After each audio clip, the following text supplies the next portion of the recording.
بسم الله الرحمن الرحيم. الحمد لله رب العالمين حمد الشاكرين. الصلاة والسلام على سيد الأنبياء والمرسلين سيدنا ونبينا وشفيعنا ومولانا محمد وعلى آله وأصحابه الطيبين الطاهرين. قدرمنو اوریدونکو د ژوند د لارې د خپرونې مینوالو، السلام علیکم ورحمت الله وبرکاته.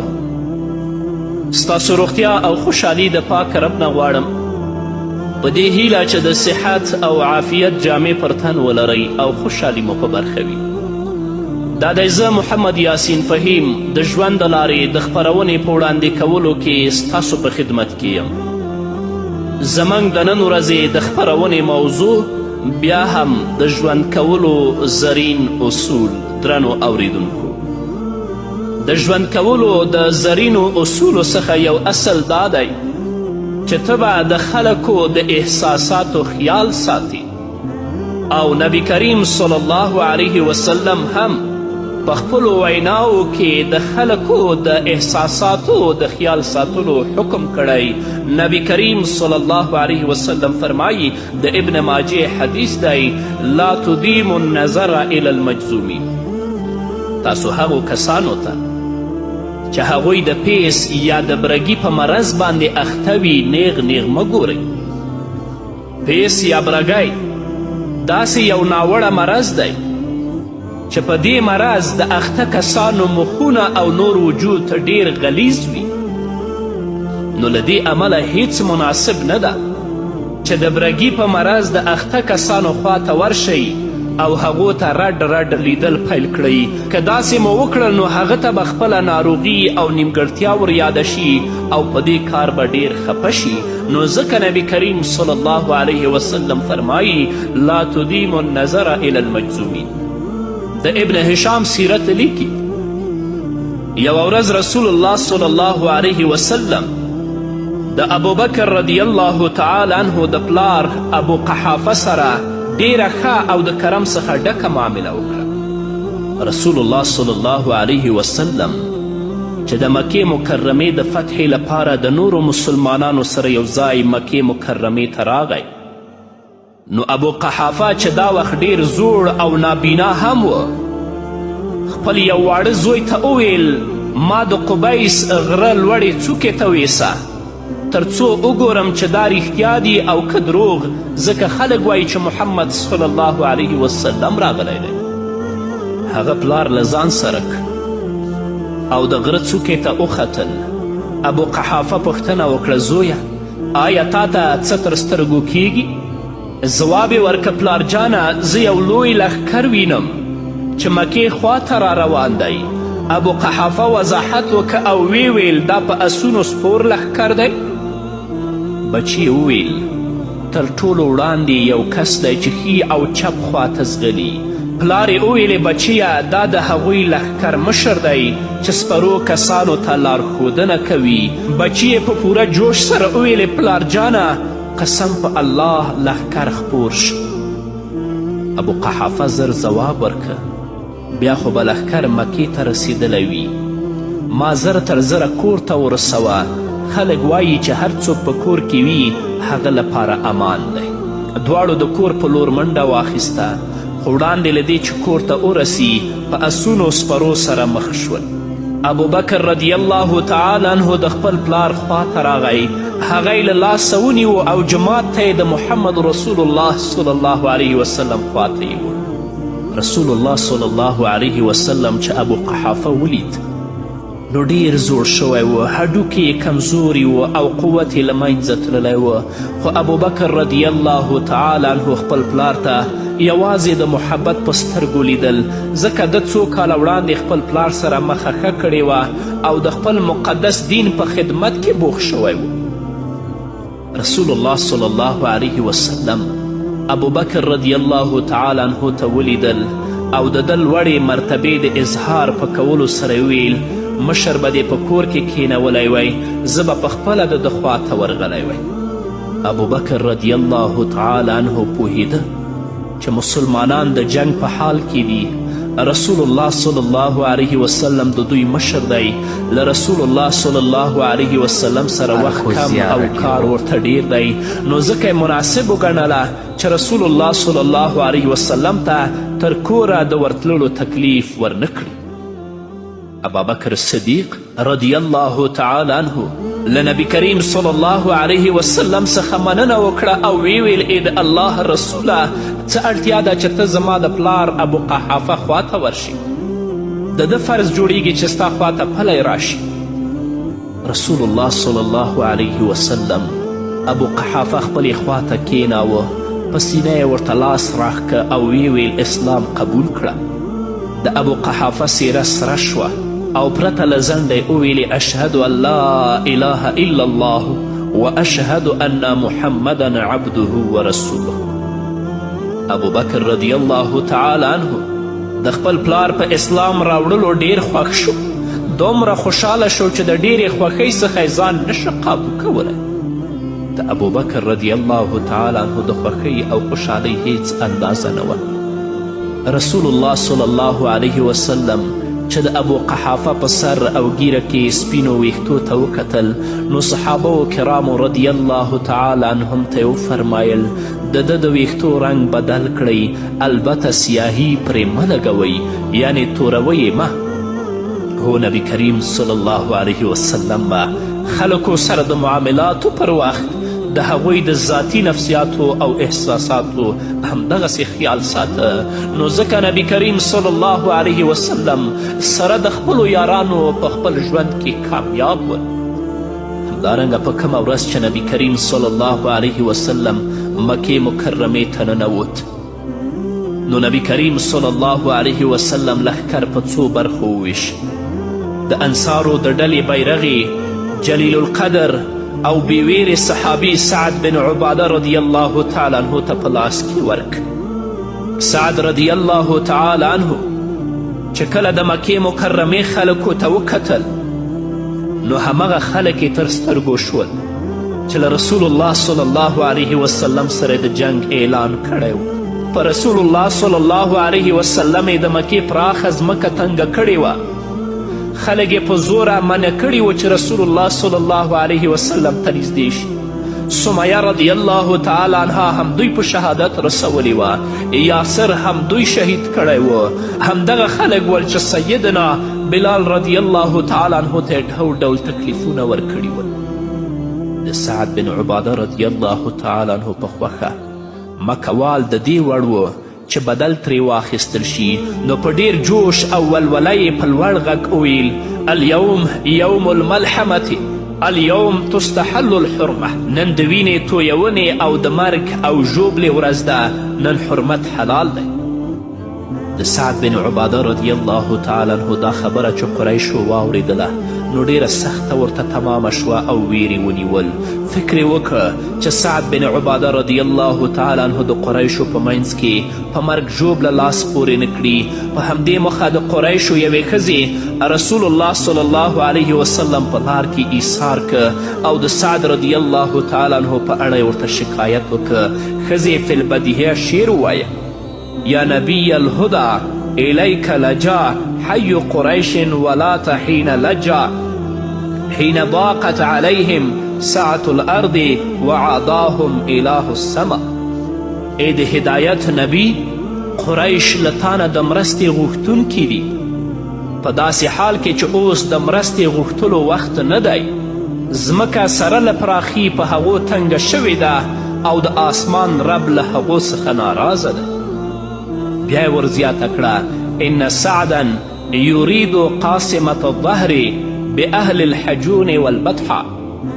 سعد د جبل حجون په شاتنۍ برخې او د بطحا په خلکو ملاماتې حمله کول غواړي. د هغه خزرجي د غصې حد دا دی که وس یې ورسي نو په موږ به د غشو او نیزو باران وکړي. ته هغه ایثار کړه، هغه اسد دی، هغه زمری دی چې خوله یې په وینو سره ده. که چیرې هغه بیرغ په لاس کې واخیست او پر موږ یې حمله وکړه او خپلو ملګرو ته یې هم غږ وکړه، نو د بطحا په شیله کې به د قریشو حال د ځمکې د هغې برخې په څیر وي چې د وینځو لاسونو ته ورشي. هغه له بربنډې تورې سره ولاړ دی او د قریشو وژل غواړي. هغه د ګونګ مار په څیر شوی. دا د دې ښځې خبرې وې چې محمد رسول الله صلی الله علیه وسلم ته یې وکړي. رسول الله صلی الله علیه وسلم چې دا اشعار واوریدل نو په قریشو یې رحم وکړ. دا یې غوره ونه ګڼله چې دغه ښځه مایوسه رخصت کړي. نو نبی کریم صلی الله علیه وسلم له سعد بن عباده رضی الله تعالی عنه څخه بیرغ واخیست، خو دا یې هم نشو خفه کولی. له دې امله یې سعد رضی الله تعالی عنه ته حکم وکړه زوی ته دې بیرغ ورکه، زوی ته دې بیرغ ورکه چې دا بیرغ ستا له خوا ونیسي. نو د نبی کریم صلی الله علیه وسلم د حکم مطابق سعد رضی الله تعالی عنه بیرغ خپل زوی قیس بن سعد ته ورکه. هغه بیرغ په لاس کې کلک او په همدې ترتیب په مکې باندې ورننوتل. سعد رضی الله تعالی عنه او زوی څنګ په څنګ روان و. سعد رضی الله تعالی عنه هم خفه نشو، ځکه قائد همغه دی خو یوازې د بیرغ نیولو له تکلیف څخه بچ شوی دی او د ده لخوا بیرغ د ده زوی په لاس کې نیولی دی. قریشو چې ولیدل بیرغ له سعد رضی الله تعالی عنه سره په لاس کې نشته نو ډیر خوښ او ډاډه شول. او که غواړئ چې دواړه ډلې خوشحاله وساتئ نو همدغه غوره لاره ده. هڅه وکړئ چې څوک له لاسه ورنه کړئ. ټول خلک له ځان سره وساتئ که څه هم د هغو فکري غوښتنې او مزاجونه مختلف وي. هو که ته خپل منې او د بل چا نه منې، د خپل د احساساتو خیال ساتې، د بل د احساساتو خیال نه ساتې، نو په ژوند کې به د تل لپاره ناکامې او د خپل ژوند نه به کله هم خوند وانخلې او د ژوند په زرینو اصولو باندې به هم کله پوه نشې. خو که د نورو د احساساتو خیال وساته، د هغوی درناوی او عزت دې وکړه، د ژوند په زرینو اصولو به هم پوه شې او د خپل ژوند نه به خوند هم واخلې. په همدې هیله درنو اوریدونکو نور به واورو خو د یوې دمې نه وروسته. قدرمنو اوریدونکو بیا هم زموږ سلامونه ومنئ. همدارنګه د ژوند د زرینو اصولو څخه یو اصل دا دی چې د خلکو د قدر او قیمت احساس به کوي. دا د انسان په خټه کې غږل شوي چې تل غواړي نورو ته د ځان په اړه د قدر او قیمت احساس ورکړي. ځینې وخت خو په دې خاطر ډول ډول نخرې او حرکتونه هم کوي چې د خلکو پام ځان پلو ته راواړوي او ځان پلو ته د خلکو د پام اړونې په مخه سترې سترې کیسې جوړوي، سترې سترې کارنامې کوي تر څو خلک دته پاملرنه وکړي او یا هم دته په لیدو سره د حیراني او خوښي اظهار وکړي. لکه نن ورځ په ځینې کسانو کې موږ دا اعمال وینو. بس په دې هڅه کې دي چې ځان څنګه مشهوره کړي، چا پسې بد ووایي، د چا غیبت وکړي، چا پسې بهتان وکړي. هدف یې دا وي چې څنګه د خلکو ترمنځ ځان مطرح کړي او ځان مشهوره کړي. رسول الله صلی الله علیه وسلم د انسانی مزاج دې پلو ته هم ډیره پاملرنه کوله.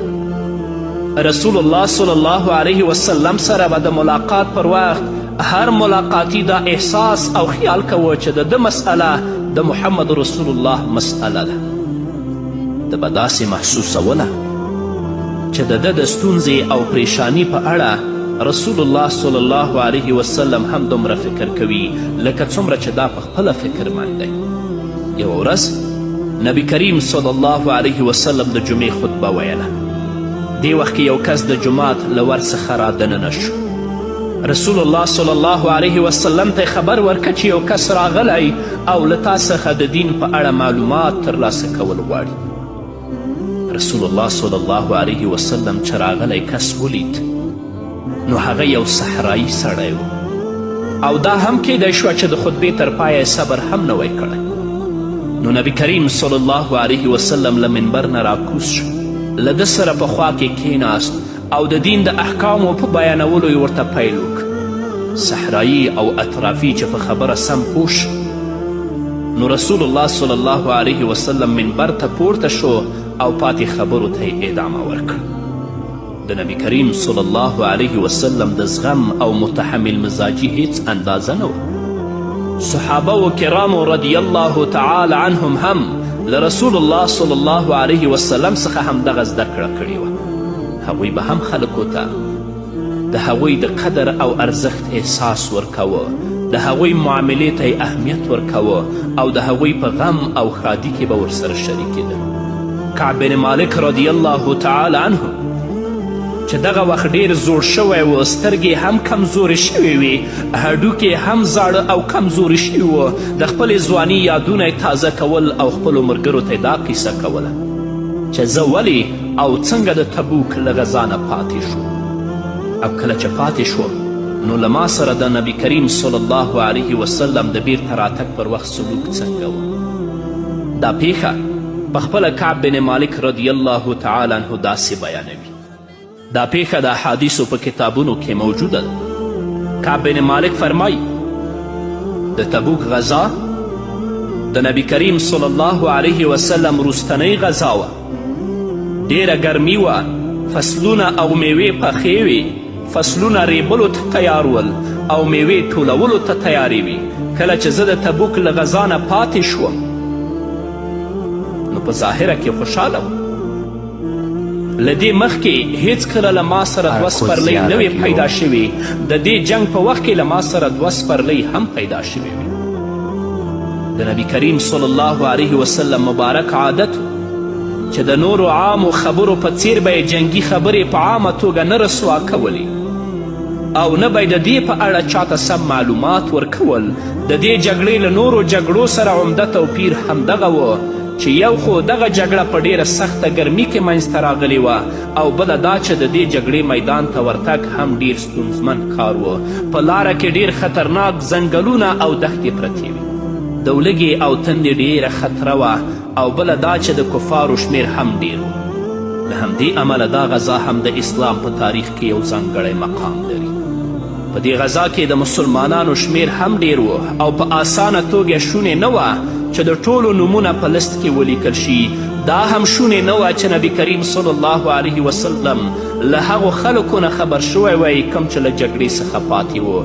یوازې هغه وخت به خبرېده چې وحی به ورته وشو. دا غذا په داسې وخت کې وشوه چې میوې او فصلونه پکې پخېدل.